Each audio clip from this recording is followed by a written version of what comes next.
Welcome back. We are here today with our amazing mompreneur mom panel, and we are talking about toy guns. Yes. That's a heavy one. Each week we've been talking about different subjects. Today we're talking about toy guns. Do you allow them in your homes? How do you feel about them? So let's start this. How do you feel about your kids playing with toy guns? Are you indifferent? Do you have a feeling about it? What do you got?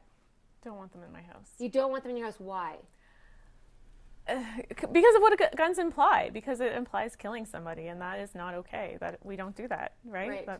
We don't do that in real life. We don't do that in our play either. Okay.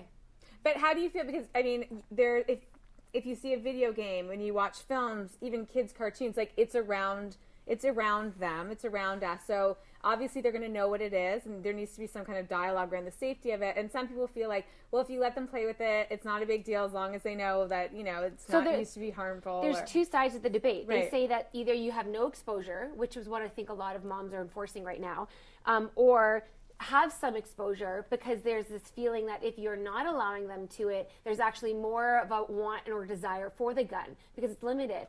And what they're saying now is that kids have always, there's a natural thing in boys to do cops and robbers or Indians and just playing with gunfights and stuff.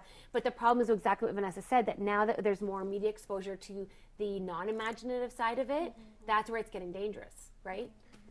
Before we had kids, I didn't think we would have guns in our house at all, or any weapons. I now have a full arsenal of toy everything. Guns. Of toy guns. Okay. Swords, guns, Nerf. Yeah.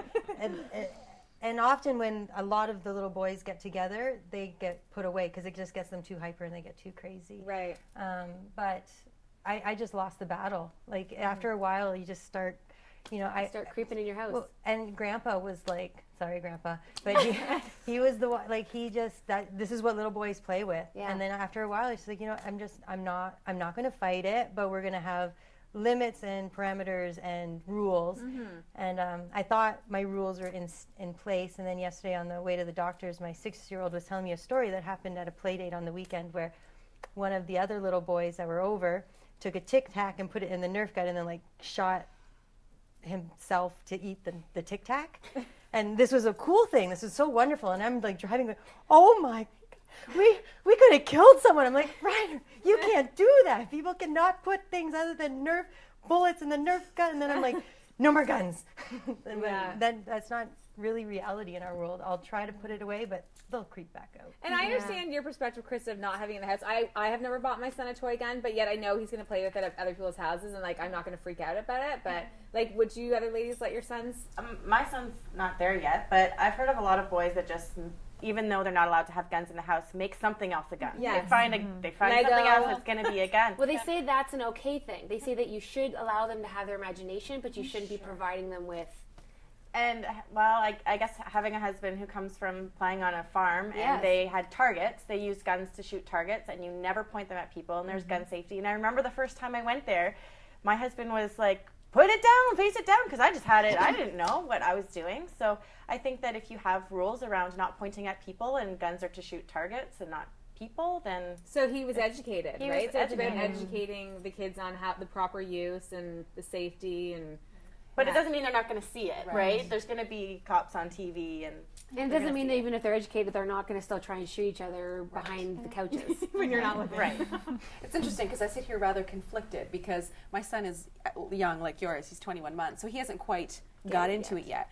My daughter, we have water guns around the house and it's no big deal, but she doesn't have an inclination to play with guns. That said, I've been making a big deal on my personal social media about anti-gun thing, or just that guns are the problem kind of deal. But then I have family in Alberta who they have guns, gun safety, gun information. They are knowledgeable about this, and so. Yeah, I think I would consider myself indifferent in terms of the toys, but I haven't reached a point yet where my kids are like, this is what we want to do, and there's no troops of boys running through the house yet, so I don't know. Say, in working with children in my work life, and I watch the video games that are out there, I would never have those in my home.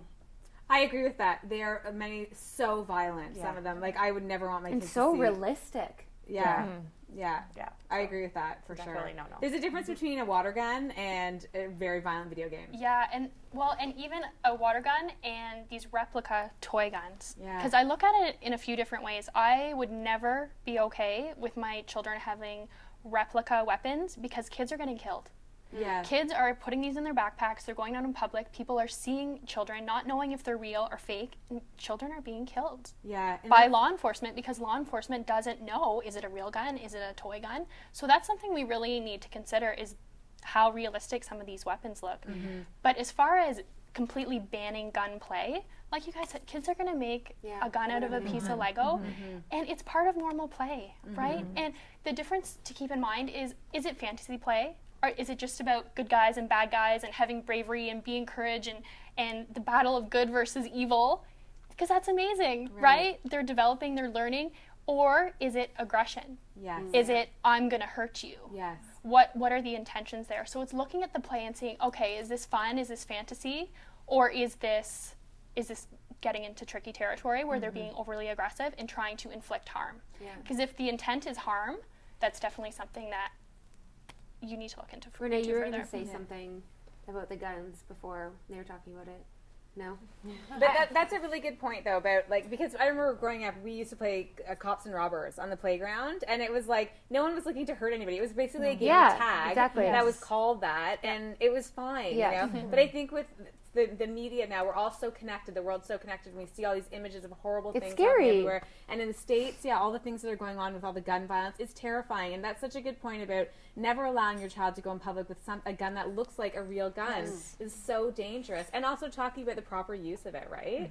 You know, there's also the aspect of hunting, right? Yeah. You know, I have 2 stepsons, they're 11 and 8, and they want to be hunters. They have the camo gear, they want to learn about hunting. My family hunts. So we have a lot of conversations around guns when it comes to hunting, right? So I think we also have to remember that there's, you know, humans have been hunting forever, and there's that aspect of the guns and gun safety and conversations around that. So I think it really depends on the situation and your kid and, you know, the context that it's in. I don't think that I can say, yes, I'm going to, you know, totally support kids with guns or no, I'm going to ban it, right? I think it totally depends on the context, if you ask me. Well, and even banning anything, like banning gunplay, you just served up a piece of forbidden fruit, they're going to be playing candy, they're going to be playing guns behind your back all day long. So I would definitely steer clear of the whole I find in our house the gunplay is a lot more innocent than I would have thought it would be before I was a mom and thought about not having guns. Like it is very innocent. 9 times out of 10 it's the boys are protecting the princesses, and then it's very imaginative, and it is very much the bravery thing, and they don't have exposure to those extreme video games, because I don't even want them to play those when they're 21 years old. Those games are just intense. So I think we can all agree that education is key, right? With everything. And no banning. Yeah. Don't ban it, but educate, right? Totally. All right. Thank you, ladies. Such a good chat again. Thank you. Okay, so we will see you next week for more of our mom panel. And you can follow us on social media at Diapers and Lip Gloss. We'll see you next week. Bye.